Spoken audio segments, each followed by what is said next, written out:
ఉమ్మడి మెదక్ జిల్లాలో ఈరోజు ప్రధాన వార్తలు ఈ విధంగా ఉన్నాయి. సిద్దిపేట జిల్లా వార్తలు వచ్చేసరికి సిద్దిపేటలో ఈరోజు తెలంగాణ జాగృతి ఆధ్వర్యంలో ఆంధ్రజ్యోతి ఎండి రాధాకృష్ణ దిష్టిబొమ్మను దగ్ధం చేశారు. ఎమ్మెల్సీ కవితపై అనాలోచితమైనటువంటి నిరాధారమైనటువంటి వార్తలు ప్రచురిస్తున్నారని ఏబిఎన్లో ప్రసారం చేస్తున్నారని ఆరోపిస్తూ తెలంగాణ జాగృతి కార్యకర్తలు ఈ కార్యక్రమం చేపట్టారు.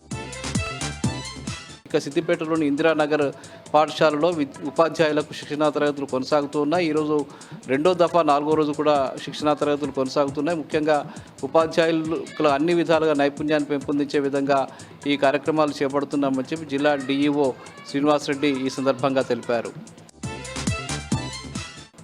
ఇక మెదక్ జిల్లా వార్తలు వచ్చేసరికి ఇటు తూప్రాన్ మండలం పోతురాజుపల్లిలో నేను రాత్రి దొంగలు బీభత్సం సృష్టించారు. గ్రామంలో ఒక దేవాలయంతో పాటు పలు ఇళ్లలో దొంగలు పడి బంగారంతో పాటు దేవాలయంలోని హుండీని పగలగొట్టి నగలు ఎత్తుకెళ్లారు. ఈ సంఘటనకు సంబంధించి పోలీసులు కేసు నమోదు చేసుకుని దర్యాప్తు చేస్తున్నారు.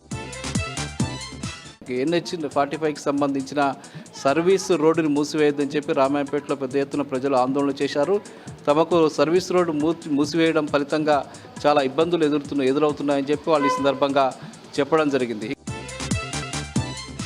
ఇక సంగారెడ్డి జిల్లా వార్తలు వచ్చేసరికి సంగారెడ్డి జిల్లా గుమ్మడిదలో డంప్ యార్డుకు వ్యతిరేకంగా పెద్ద ఎత్తున ఆందోళన కొనసాగుతుంది. ఈరోజు 113వ రోజు కూడా పెద్ద ఎత్తున ప్రజలు ఆందోళన చేశారు.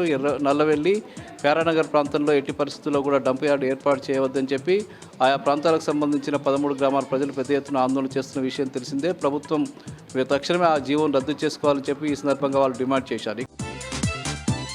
ఇక సంగారెడ్డిలో ఈరోజు ఎమ్మెల్యేలు మాణిక్రావు అట్లాగే చింతా ప్రభాకర్ కలిసి హరీష్ రావు బర్త్డే సందర్భంగా ఒక బీఆర్ఎస్ పార్టీ నాయకుడు రూపొందించినటువంటి పాటల సీడీని ఆవిష్కరించారు. ఈ సందర్భంగా హరీష్ రావు చేస్తున్నటువంటి సేవల్ని ఇద్దరు ఎమ్మెల్యేలు కూడా కొనియాడారు. ముఖ్యంగా తెలంగాణ ప్రభుత్వం ఇచ్చిన హామీల్ని నెరవేర్చడం లేదని చెప్పి ఈ సందర్భంగా ఎమ్మెల్యేలు దుయ్యబట్టడం జరిగింది.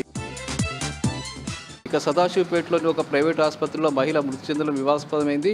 డాక్టర్ల నిర్లక్ష్యం కారణంగానే ఆ మహిళ మృతి చెందిందని చెప్పి అక్కడి కుటుంబ సభ్యులు గ్రామస్తులు పెద్ద ఎత్తున హాస్పిటల్ ముందు ఆందోళన చేశారు.